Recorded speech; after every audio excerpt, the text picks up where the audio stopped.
Hi, everyone. Welcome to another episode of Just Press Slay. I have today Greg Connolly, CEO and co-founder of Trifecta Nutrition. Extremely excited to have you on the show, Greg. Welcome. And, for our audience, maybe we can just start, if you could just kind of tell us your story. I know you're a serial entrepreneur and have been very successful, and looking forward to kind of picking your brain about not just starting companies, but also starting companies within the health space. Sure.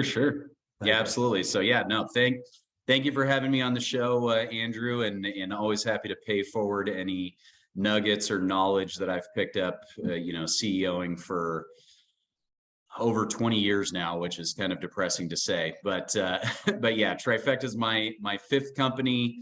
Largely built businesses in the software industry in the San Francisco Bay Area, and Trifecta was really a passion project where I had some success in the past in the software world, and so had my sister Liz, who's now my co-founder at Trifecta, and we were both having kind of a what is the meaning of life conversation where we said, hey, we're reasonably young still, we've made a fair amount of money, what's next? And we decided that we really wanted to tackle a major project that was focused on solving a problem for humanity, and that's really what Trifecta is built around. We want to solve the nutrition and chronic disease crisis in the United States at scale. And we know that's not going to happen from the food pyramid that we grew up with, or every plate, or a lot of the things that the government has tried. It's going to be capitalism coming in and directly solving the problem.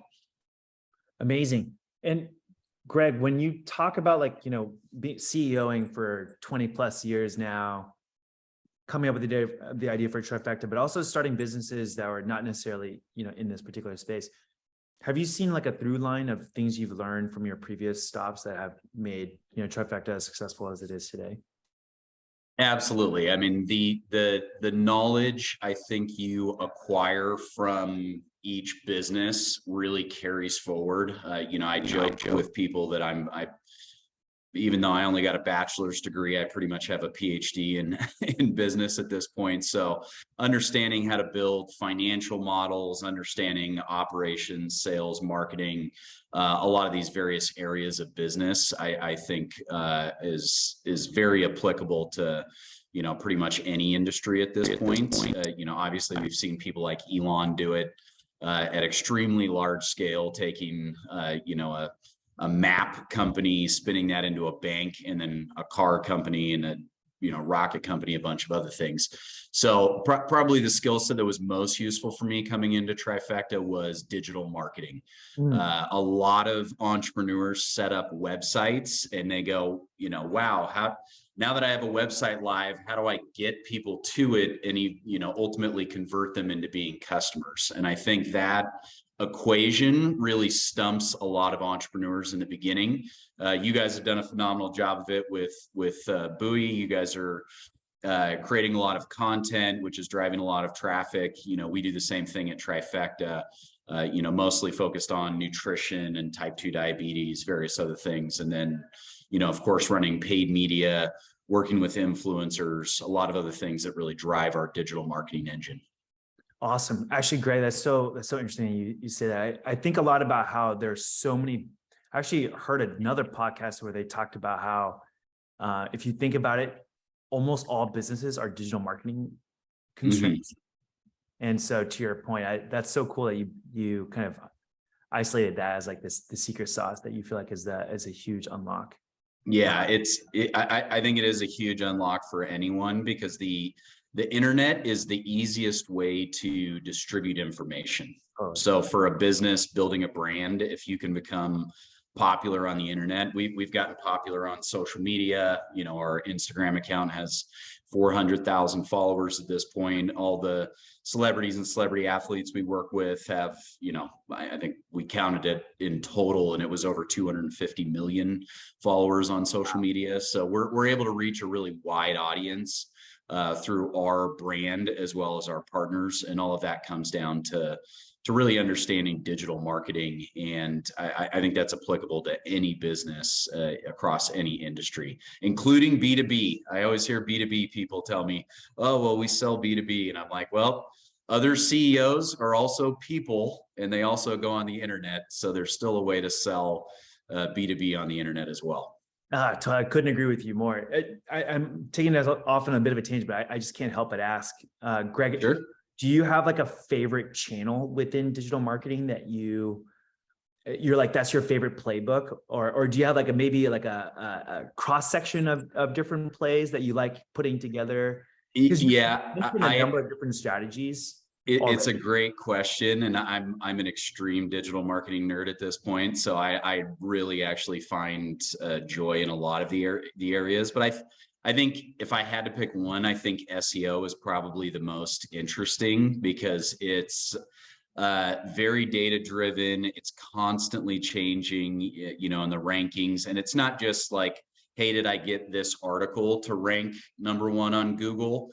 We look at the SERPs page, the search engine results page, and we literally have a project internally called Operation Imperial March, you know, named after Star Wars, where we want to own the entire SERPs page on Google. You know, the ads, we want the other ads to be affiliate partners of ours.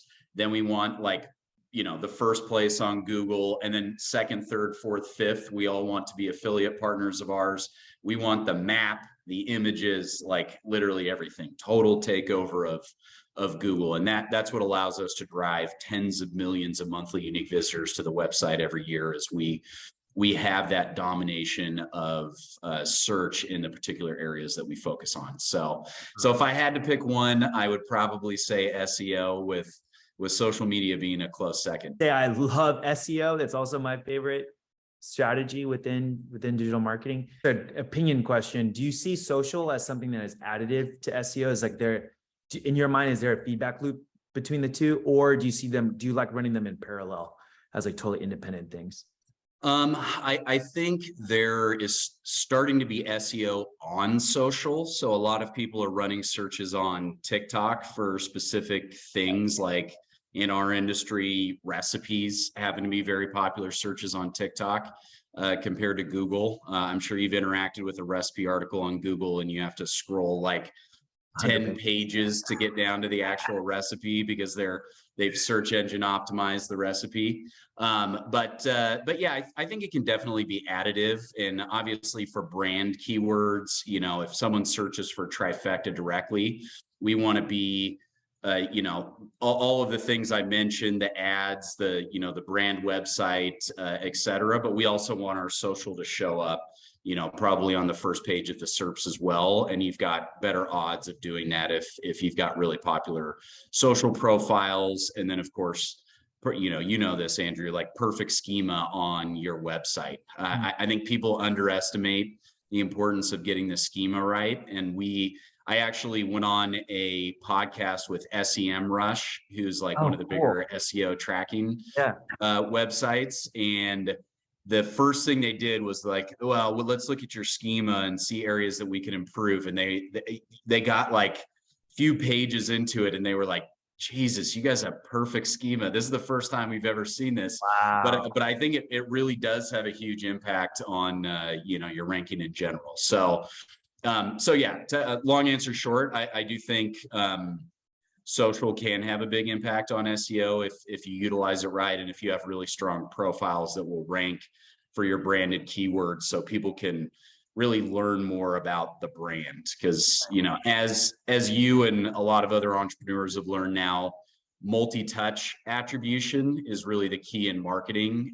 People aren't just going directly to your website and buying. They want to go to Instagram and TikTok and, you know, other platforms, see pictures of your product or what type of educational materials you're putting out there, what your customers look like. Do your customers look like them? You know, all of those things end up becoming relevant in the inbound marketing funnel. I love that advice, Greg. I know, you know, we usually talk about healthcare and and one's worked there. But I also just love digital marketing so much. So thanks for letting me nerd out for a second on that. Yep, absolutely. I'm a big healthcare guru as well, so we can dive into that if you want. I'm actually married to a physician, so my wife Oh, is there you go. is an ER chief in Sacramento, where we're headquartered. Wow, what a power couple. So yeah, why don't we talk about that? So your company's mission is to get America back into shape. Change the food supply chain to improve animal welfare, reduce shipping costs, eliminate all packaging. I mean, that's so bold, so audacious, like incredible. Like, how can someone not buy into that mission? How's it going? Give us an update on how things are going at Trifecta, and zooming out a little bit.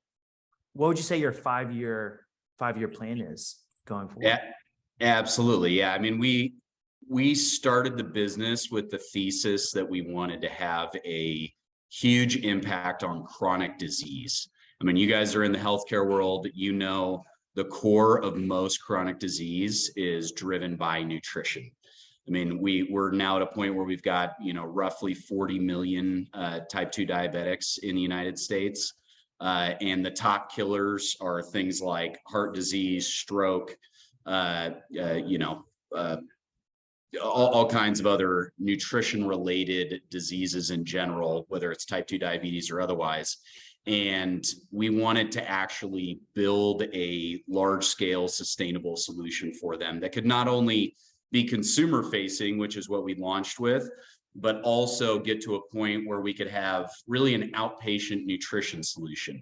That's really the ultimate goal. Is physicians like my wife see a patient, see that they have type 2 diabetes and they're 80 pounds overweight, et cetera, which is causing their type 2 diabetes.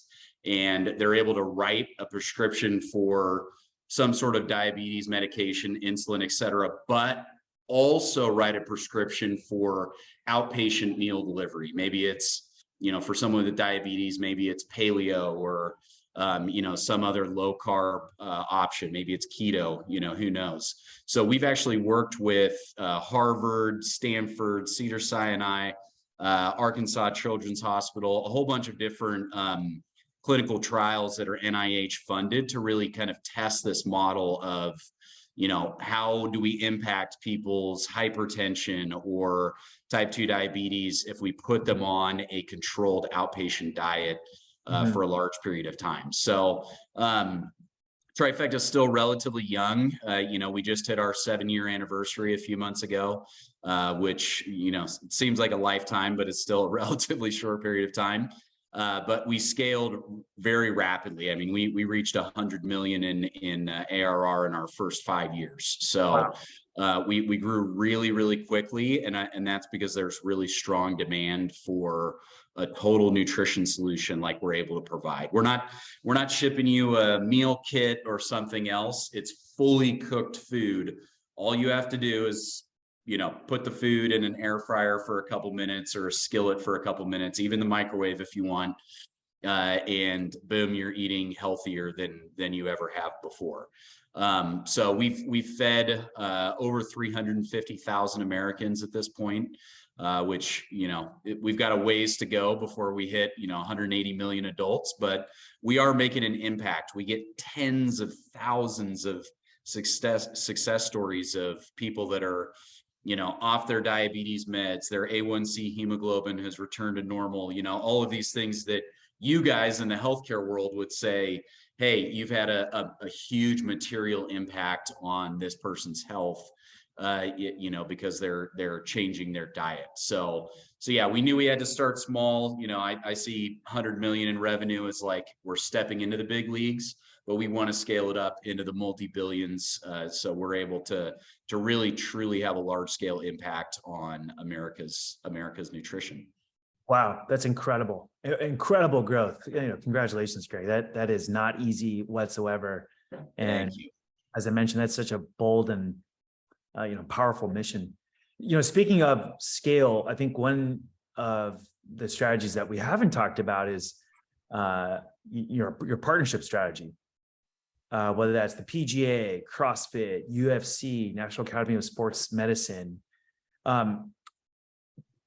walk us through how you built those partnerships, and the fact that you've won those partnerships against potentially other nutrition or meal delivery type services. How did this happen? This is incredible. Well, I think there's really two pieces to it. One is, of course, the product. We are not approaching the UFC or CrossFit or anybody else with a product that is what I call faux healthy. There's a lot of like gluten-free cookies or organic donuts and things like that where they slapped a health term on there, but in reality, it's just a repackaged unhealthy food option. Our products are what the athletes actually want, what the celebrities actually want. And that's because they're macro balanced. I mean, you guys are a healthcare company. We're an evidence-based science company. So everything's macro balanced, calories in, calories out. We use whole food ingredients. We source organic, wild caught, et cetera, whenever we possibly can find it, which gives us the best, omega-3 to omega-6 profiles on our fish, our beef, our bison, all of that type of stuff. So we're really focused on providing the highest quality nutrition solution on earth, period, full stop.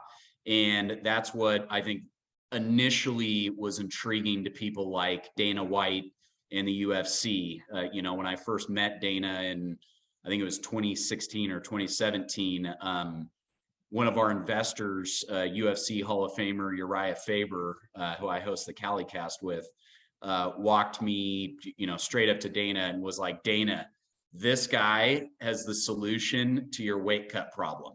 Because that was a huge issue for the UFC. They had people, make it all the way to a week before the fight after the UFC had spent millions of dollars promoting, Max Holloway or Conor McGregor or whoever it is fighting. And then they would miss weight in the final day before the fight, and they'd have to substitute somebody else in. So we built a 12-week fight camp program for the UFC so that we would get people within their weight goal by the time they showed up to that final week, wherever it was, Fight Island, Vegas, Madison Square Garden, it didn't matter. They were ready to perform. And then in the final week, they were ultimately just managing their weight. And it was a huge improvement for the fighters as well. They suddenly were in a situation where they weren't trying to lose 30 pounds in a week, which, you're a healthcare guy, Andrew, that it's not healthy to do that. They were sitting in saunas with sucking on ice cubes to lose water weight that quickly. And then 24 hours after they weigh in, they're getting into a cage to fight for their life. I mean, it was a completely crazy situation. And we dropped weight cut misses by 50% in the first year. Wow. So it was a huge transformation for the UFC Performance Institute and the UFC. We're really, really proud of the program we built for them. And we've replicated that across a number of sports. We feed tons of CrossFitters who compete in the CrossFit Games. I'm at the Mr. Olympia in Vegas right now, about to watch some of the top bodybuilders all over the world. And similar situation, they are after us because of the product. The second piece that I'll quickly mention is, I would say is a level of confidence. Like once we knew we had the best product in the market, I just went directly to the CEOs of the various different companies and started those conversations. And once you meet, I'd meet somebody from the UFC, and in this case, it was a gentleman named Lou who works for Endeavor that really runs Hollywood, William Morris Endeavor. They're now publicly traded. And he brought me to the Masters in Augusta.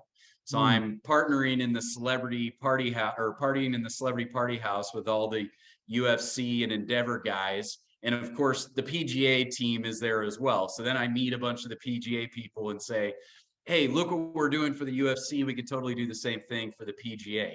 And it really has been that type of networking, just getting out, meeting people, and having the confidence to walk up to people like Dana White as a CEO and say, hey, we should we can partner and it can be a 1+1=3 situation for both companies. And, that's really what has allowed us to scale the brand so quickly as we built a lot of these partnerships from scratch like that. They never had worked with a food or meal delivery company before, and we came in and built entire nutrition programs for them. Wow, that's incredible. I love it. I mean, we started the conversation talking about your digital marketing prowess, but this kind of partnership strategy that you've really undertaken, it's got to be incredibly helpful for everything you're doing on the marketing side. And this whole idea that you're pointing out of this multi-touch, kind of marketing strategy, I think you're living it. I mean, that's incredible execution on your side. I know we only have a couple minutes left. I know you're incredibly busy and you're at a conference right now, literally, mentioning the Mr. Olympia competition. Maybe turning to, the fact that, you've run now, this is your fifth business. We talked about some of the things that you've learned that helped you on the execution side. What's like keeping you up at night, right now in terms of building out Trifecta? And is there like some consistency with what has kept you up in your previous businesses, or is it like totally new? No, it's always new problems. I always tell people, no matter what business, really being an entrepreneur is you get faced with challenges, and no matter what, you have to find a way to overcome those challenges, overcome those hurdles. One of my favorite quotes, and he totally meant it for a different reason, but it's kind of cerebral the way he said it, is in the Matrix, there was that character called the key maker that could open up all these doors everywhere. And his quote from the movie was, "There's always another way." And I always tell entrepreneurs that is, no matter what challenge you're facing, there's a solution out there that can solve that particular problem. In business, people call it the art of the possible. So really thinking, okay, what has to be possible for us to overcome this particular challenge? So right now, the thing keeping me up at night is definitely inflation. I mean, we're in the food business, which is one of the businesses that got impacted most heavily by food and oil price increases. So I'm happy to see inflation coming down. It only went up by 0.1% last month, but it's still high at 7.1% year over year. The other is, really watching what the Fed is doing. So we just got another Fed print today of 50 bips in interest rate increase, which was really what I was hoping to see. So, the health of the overall economy at our scale is definitely important. So we really went through a huge transition this year with Trifecta, expanding our supply chain nationwide. Instead of shipping everything from Los Angeles, where we used to exclusively ship from, to combat shipping prices, inflation, et cetera. So that's probably the main thing keeping me up at night right now that I'm really focused on. But candidly, after entrepreneuring for 20 years, I know there's always another way, and I end up sleeping like a baby most nights, no matter what. Because I know we're going to be able to find a solution. We've got lots of options available to us. Wow. That's so inspiring. I really appreciate that perspective. I agree with you. I mean, this is my first business, and we've been at it for 9 years now. And I always feel like we'll figure it out, that kind of mentality. But to hear it from a veteran such as yourself is, very encouraging. And I'm sure a lot of people watching this after, will feel the same way. Greg, it's been a real honor. It's incredible what you've built at Trifecta. It's been incredible what you've done in your career.